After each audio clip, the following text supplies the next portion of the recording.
জয় হিন্দ friend, welcome to SR campus. এর আগে আমরা ধারাবাহিকভাবে প্রাকৃতিক সম্পদ সম্পদ মাটি মাটি সংরক্ষণ, জল সম্পদ, প্রাকৃতিক সম্পদের ভাগ, এগুলো আমরা ধারাবাহিকভাবে জেনে এসেছি, পড়ে এসেছি। এবং এর আগের যে ক্লাস করেছি সেটা হচ্ছে কি ক্লাইমেট জোন। আজকে এই ক্লাসে আমরা আলোচনা করব বা আমরা পড়ব কি যে বিশ্ব জলবায়ু নিয়ে, যে যে আলাদা আলাদা স্থানে আলাদা আলাদা রকমের জলবায়ু। এবং এই বিশ্ব জলবায়ু সম্বন্ধে আজকে আমরা জানবো কি বিশ্ব জলবায়ুর প্রকার। এই যে পৃথিবীতে সারা বিশ্বের জলবায়ু কি ধরনের রয়েছে, আমরা এই লেসনটিতে শিখবো যে এই বিশ্বের জলবায়ুকে কয় ভাগে বিভক্ত করা হয়েছে। এই জলবায়ু বা বিশ্ব জলবায়ুকে 5 ভাগে বিভক্ত করা হয়েছে। সেখানে হচ্ছে কি, এক নম্বর হচ্ছে উষ্ণমণ্ডলীয় আর্দ্র জলবায়ু, যার ইংরেজি হচ্ছে ইকুয়েটোরিয়াল ক্লাইমেট। তারপরে হচ্ছে মৌসুমী জলবায়ু, মনসুন ক্লাইমেট। তারপর হচ্ছে মরু জলবায়ু, ডিজার্ট ক্লাইমেট, ভূমধ্য সাগরীয় জলবায়ু। এবং তারপরে হচ্ছে কি যে নাতিশীতোষ্ণ সামুদ্রিক জলবায়ু। তাহলে এগুলো আমরা আজকে বিস্তারিত ভাবে জানবো যে এই বিশ্বের যে জলবায়ু রয়েছে এর ভাগগুলি কি কি, এবং কোন দেশ বা কোন জায়গাতে কোন ধরনের জলবায়ু অবস্থান রয়েছে, কোন অঞ্চলে কি ধরনের জলবায়ু রয়েছে, সেটা আমরা বিস্তারিত জানবো। তাহলে আমরা শুরু করছি জিওগ্রাফির একটি অত্যন্ত গুরুত্বপূর্ণ এবং পরীক্ষার exam friendly chapter lesson, very important. বিশ্ব জলবায়ুর প্রকার বা বিশ্ব জলবায়ুটা কি, এটার যদি আমরা সংজ্ঞা দিই তাহলে এটা হবে কি, পৃথিবীর জলবায়ুকে বিভিন্ন ভাগে ভাগ করাই হলো জলবায়ুর প্রকার। যে পুরো পৃথিবীর যে জলবায়ু রয়েছে এই পৃথিবীর জলবায়ুকে বিভিন্ন ভাগে ভাগ করাটাই হচ্ছে জলবায়ুর প্রকার। আলাদা আলাদা জায়গাতে আলাদা আলাদা রকমের জলবায়ু রয়েছে। আমরা এর আগে আবহাওয়া পড়েছি, জলবায়ু পড়েছি, জলবায়ু অঞ্চল পড়েছি, জলবায়ু কাকে বলে, আবহাওয়া কাকে বলে, এগুলো সব আমরা ধারাবাহিকভাবে কন্টিনিউ আমরা ক্লাস করে আসছি, যেগুলো আমরা যদি আমরা প্লেলিস্ট সার্চ করি তাহলে পেয়ে যাব। আজকে যেটা আলোচনা করছি সেটা হচ্ছে যে বিশ্বের জলবায়ুর প্রকার। তাহলে সংজ্ঞাটা কি বললো, যে পৃথিবীর জলবায়ুকে বিভিন্ন ভাগে ভাগ করাই হচ্ছে জলবায়ুর প্রকার। তাহলে প্রধান জলবায়ুর প্রকার কি, 2 নম্বর অপশন হচ্ছে প্রধান জলবায়ুর প্রকার। প্রধান জলবায়ুর প্রকার 1 নম্বরে হচ্ছে উষ্ণমণ্ডলীয় আর্দ্র জলবায়ু। উষ্ণ মন্ডলীয় আর্দ্র জলবায়ু, মনে রাখবে ভালো করে তোমরা যে এটা কি বলে। এটাকে ইংরেজিতে যদি আমরা বলি তাহলে হবে কি ইকুয়াটোরিয়াল ক্লাইমেট। বাংলা হচ্ছে উষ্ণমণ্ডলীয় আর্দ্র জলবায়ু। এর বৈশিষ্ট্য কি, বৈশিষ্ট্য হচ্ছে 1 নম্বর সারা বছর গরম প্লাস বেশি বৃষ্টি। মানে যেমন গরম হয় তেমনই বৃষ্টি হয়, প্রচুর পরিমাণে গরম হয়, অত্যন্ত গরম হয় এবং প্রচুর পরিমাণে বৃষ্টি হয়। তারপরের বৈশিষ্ট্য হচ্ছে তাপমাত্রা প্রায় একই থাকে সারা বছর। তাপমাত্রা এই অঞ্চলে বা এই জলবায়ুতে তাপমাত্রা প্রায় একই থাকে সারা বছর। তারপরে হচ্ছে কি ঘন অরণ্য, মানে রেন ফরেস্ট যাকে বলে, মানে ঘন জঙ্গল।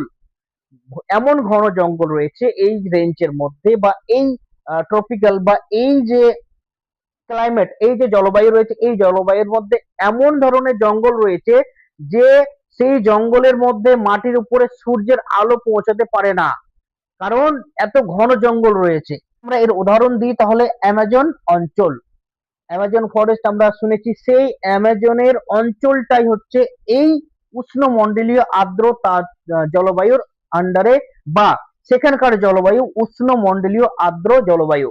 সেখানে সারা বছর গরম যেমন বৃষ্টি তেমন, এবং সেখানে তাপমাত্রা প্রায় সমান, প্রায় একই থাকে সারা বছর, এবং ঘন অরণ্য। তারপরে যেটা হচ্ছে মৌসুমী জলবায়ু, মনসুন ক্লাইমেট। মৌসুমী জলবায়ু কি, এর বৈশিষ্ট্য হচ্ছে 1 নম্বর ঋতু অনুযায়ী বৃষ্টি পরিবর্তন। ঋতু অনুযায়ী, যেমন আমাদের দেশে আমরা 6টি ঋতু, কিন্তু সাধারণত আমরা 4টি ঋতু দেখতে পাই বা আমরা অনুভব করতে পারি। আমরা ডাইরেক্টলি এই 4টি ঋতু আমরা অনুভব করি। সেটা হচ্ছে কি গ্রীষ্ম, বর্ষা অনুভব করি, শীত আর বসন্ত। এই 4টা আমরা ঋতু অনুভব করি। 6টি ঋতু গ্রীষ্ম, বর্ষা, শরৎ, হেমন্ত, শীত ও বসন্ত।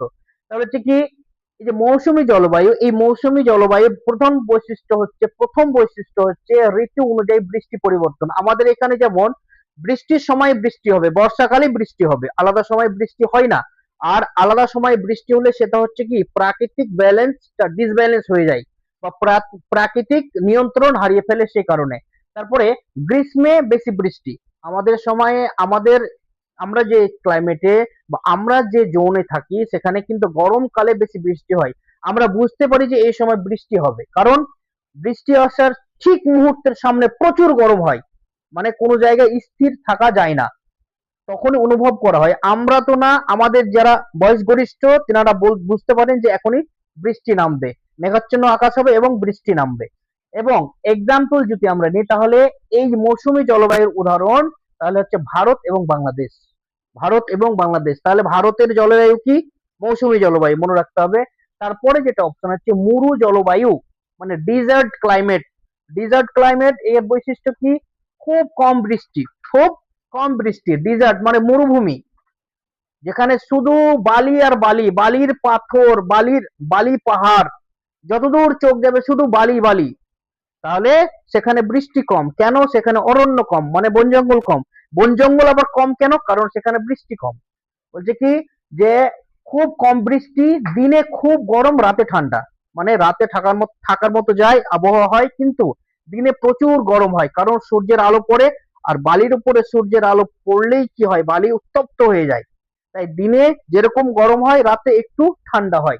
উদাহরণ যদি আমরা দিই তাহলে সাহারা মরুভূমি। সাহারা মরুভূমি হচ্ছে পৃথিবীর সব থেকে বড় মরুভূমি, ওয়ার্ল্ড বিগেস্ট ডিজার্ট।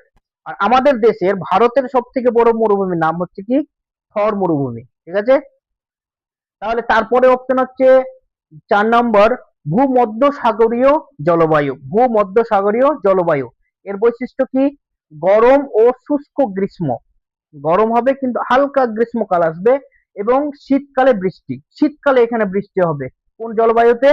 ভূমধ্যসাগরীয় জলবায়ুতে। উদাহরণ যদি আমরা দিই তাহলে ইতালি এবং স্পেন দুইটি দেশ, এই দুইটি দেশে কিন্তু ভূমধ্যসাগরীয় জলবায়ু, সেখানে গরমও হয় এবং শুষ্ক হালকা গ্রীষ্মকালও আসে, এবং সেখানে শীতকালে প্রচুর বৃষ্টি হয়।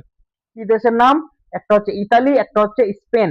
তারপরে অপশন যেটা হচ্ছে 5 নম্বর কি বলছে, নাতিশীতোষ্ণ সামুদ্রিক জলবায়ু। নাতিশীতোষ্ণ সামুদ্রিক জলবায়ু এর বৈশিষ্ট্য কি মৃদু তাপমাত্রা, মানে খুব কম তাপমাত্রা, মডারেট যাকে বলে, মানে যেটা আমরা সহ্য করতে পারবো সহজেই।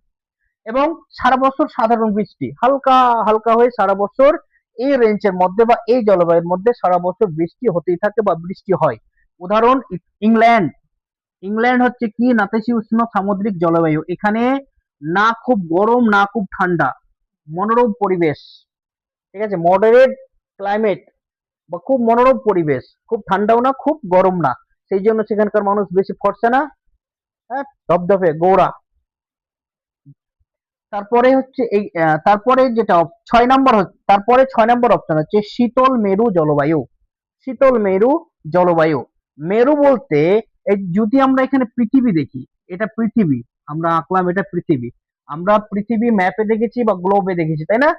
তো পৃথিবীর এভাবে থাকে, তারপর এই ল্যাটিটিউড এবং লঙ্গিটিউড দাগগুলি থাকে, ঠিক আছে, অক্ষাংশগুলি, এবং উপরে একটা লেখা থাকে উত্তর, বা ইংরেজি ক্যালেন্ডার দেখলে লেখা থাকে এন বা নর্থ, নিচে লেখা থাকে মানে দক্ষিণ, হ্যাঁ, ইংরেজি থাকলে হবে সাউথ, থাকে না এমন? তো এই দুটা নর্থ এবং সাউথ এটা হচ্ছে পোল, মানে পৃথিবীর কেন্দ্র, পৃথিবীকে আটকে রেখেছে কি একটা নর্থ পোল একটা সাউথ পোল। তো এই যে নর্থ পোল এবং সাউথ পোল এর আশেপাশে যেসব দেশগুলি রয়েছে পৃথিবীর, এগুলোতে প্রচুর ঠান্ডা, সারা বছরই ঠান্ডা, তাই বলছে কি শীতল মেরু জলবায়ু। এগুলো হচ্ছে মেরু অঞ্চল, এই যে দক্ষিণ মেরু এবং উত্তর মেরুর কাছাকাছি যেসব দেশগুলি বা অঞ্চলগুলি রয়েছে সেগুলো হচ্ছে কি মেরু জলবায়ুর আন্ডারে পড়ে বা মেরু জলবায়ু এসব জায়গাতে থাকে। এর বৈশিষ্ট্য কি অত্যন্ত ঠান্ডা এবং বরফে ঢাকা, বরফে ঢাকা, সেখানে বরফে ঢাকা, তাই সেখানে অরণ্য নেই, মানে গাছপালা নেই। কিভাবে গাছপালা হবে? মাটি তো বরফ দিয়ে ঢাকা, গাছপালা হবে? গাছপালা হওয়ার জন্য কি লাগবে? চাষযোগ্য মাটি লাগবে, ফার্টাইল ল্যান্ড লাগবে, তবে তো যে কোনো বীজটা মাটির মধ্যে যাবে, মাটি থেকে রস শোষণ করবে, সূর্যের আলো পড়বে, তখন সেখান থেকে বেবি প্ল্যান্ট বের হবে। কিন্তু সেখানে তো বরফে ঢাকা, সারা বছরই বরফে ঢাকা মাটি, তাহলে গাছপালা জন্মাবে? জন্মাবে না। সেখানে সেসব অঞ্চলে মানুষের সংখ্যা খুব কম, মানুষ থাকে না ওখানে, বসবাস করে না। মানুষ থাকে কিন্তু বসবাস করে না, যায় বৈজ্ঞানিকেরা গবেষণা করতে যায় এবং গবেষণা করে সেখান থেকে ফিরে আসে। এবং হচ্ছে কি আন্টার্কটিকা, আন্টার্কটিকা ওই জায়গাতে অত্যন্ত ঠান্ডা এবং বরফে ঢাকা, তাই সেখানে কোনো গাছপালা জন্মায় না। গাছপালা না জন্মালে কি সেখানে খাদ্য পাওয়া যাবে না? খাদ্য পাওয়া না গেলে মানুষ বাঁচবে? বাঁচবে না। সে কারণে এই রেঞ্জে বা এই জলবায়ুতে মানুষ বসবাস করতে পারে না, যদি করে তাহলে কষ্টের সহিত অনেক কোনো ব্যবস্থা করে করেন কিছুদিনের জন্য। তারপরে এর তুলনা কি? জলবায়ু, তাপমাত্রা এবং বৃষ্টি, তুলনামূলক ধারণা, কম্পারিজন।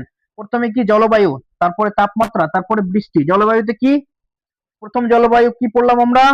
ইকুয়াটোরিয়াল, ওখানে তাপমাত্রা কি? অনেক বেশি এবং বৃষ্টিও বেশি, ঠিক। তারপরে ডিজার্ট মানে মরুভূমিতে, মরুভূমিতে কি? তাপমাত্রা বেশি, বৃষ্টি কম। তারপরে পোলার, কারণ এই পোল বা মেরু জলবায়ুতে কি পড়লাম? ওখানে তাপমাত্রা খুব কম এবং বৃষ্টি খুবই কম, নাই বললেই চলে, বৃষ্টি হয় না, ঠিক আছে। কোন জলবায়ু? ভারত। কোন জলবায়ু? উত্তর কি? মৌসুমী জলবায়ু। ভারত কোন জলবায়ু?